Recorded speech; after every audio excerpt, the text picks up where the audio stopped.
part 2. So basically we copy the structure, the rules of behaviour, the instruments of Parliament. Robert's Rules of Orders, that's all it is, and we could use that in the area forums, but we haven't managed to do it yet. Well, we have, because we've written a constitution, and the area forum is a constituted group, which means it's got rules of its own. And it's included in the council's constitution. Yes, and bigger and that's the big advantage the area forums have got. Oh, he's off again. He's off again. Find it, Dodge. Find it. Right. That's the advantage of the area forums, is that they're included in council policy and the council's constitution, which gives us weight. You're one of the few people who understand that reference, I think.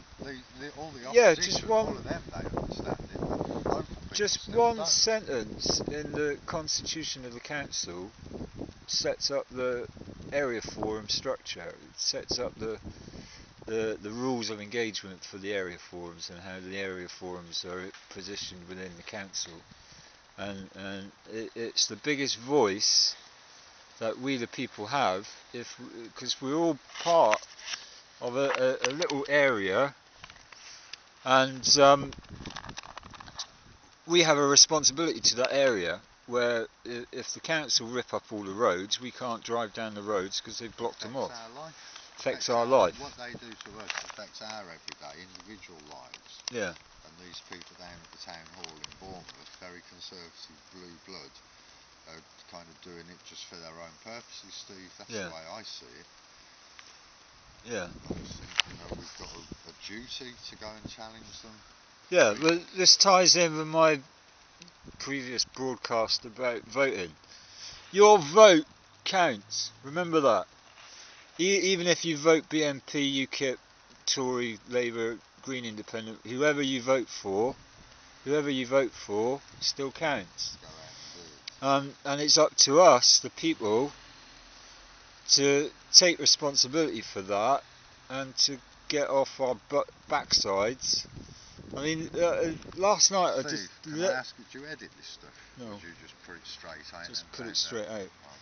Oh, can I ask a question then? Go on then.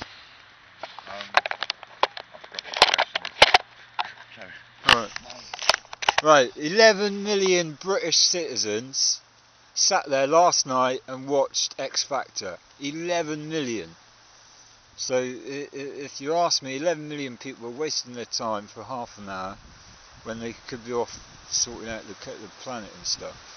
But it illustrates that half of the electorate of about 20 million people, and I'm ranting now, right, can't be bothered to do anything about politics. As long as it's 10 minutes, you don't care whether, as long as they log in and say hello, they might, sum up what you want to say in the first couple of minutes, and then have his, and all John Harris did. I've just come back from a TPUC meeting, and this fella John Harris, who's sort of jumped on the bandwagon of using law to defend him and his own, has sort of talked for 16 hours probably, with an hour or two breaks, and kind of just expressing how we the people can break free of the chain that we're in at the moment, the people in power, the ones that are down at the town hall making decisions that affect our lives with billions of pounds.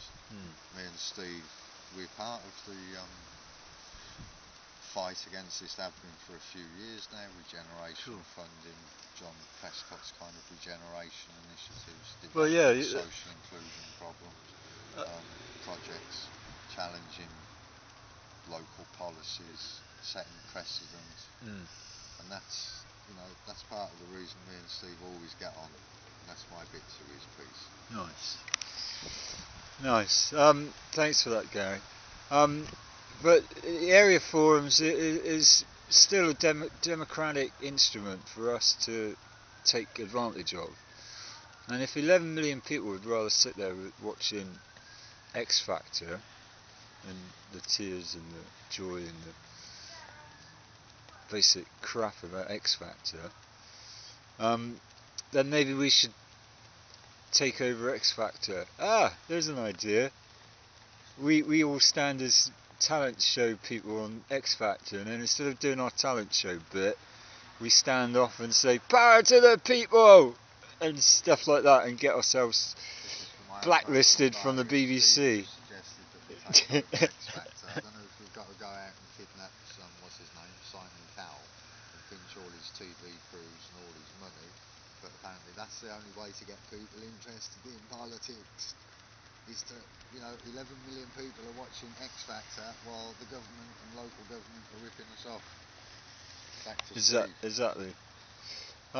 Right, so Parliament, changing the subject slightly, it is essentially a good organisation. It works.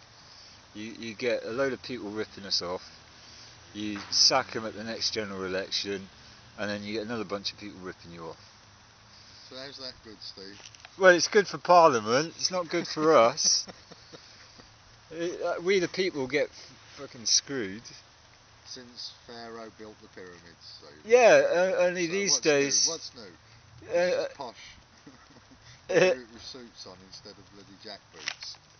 Only difference now, 3,000, 5,000 years on, is that we don't get whipped. Steve, tell me your thing about the three pillars of society: corporation, government and people. Right. 46 years old, I've done a lot of research, a lot of investigation, a lot of thought, a lot of concern over the problems of the world, and I've decided that there are three groups of people. We the people pay the wages. The corporate world gives us stuff to buy, like tellies and cars and things, and then the government system decide what is law and what isn't, and then debate the issues of the day, like should we have a fishing policy or shall we go to the moon and stuff like that. So within those three worlds, you have the different structures. You have the pyramid, back to the pyramid, and then at the top of those structures you have the MPs and you have the local community activists and all those kinds of people. Same in the corporate world, where you have the chief executive officer, you have the chairman, you have the business manager, and you have a hierarchy within the corporate world. And then same in government and the people. We all live in a hierarchy. The problem that we have with modern government is that two out of the three groups are dominant over the third group. We the people are the ones that are being suppressed again. We're the bottom of the pyramid. They get all their wealth and all their power out of what we do, our bond, our labour, and then they live in a life of luxury, arbitration or litigation, protecting their own position.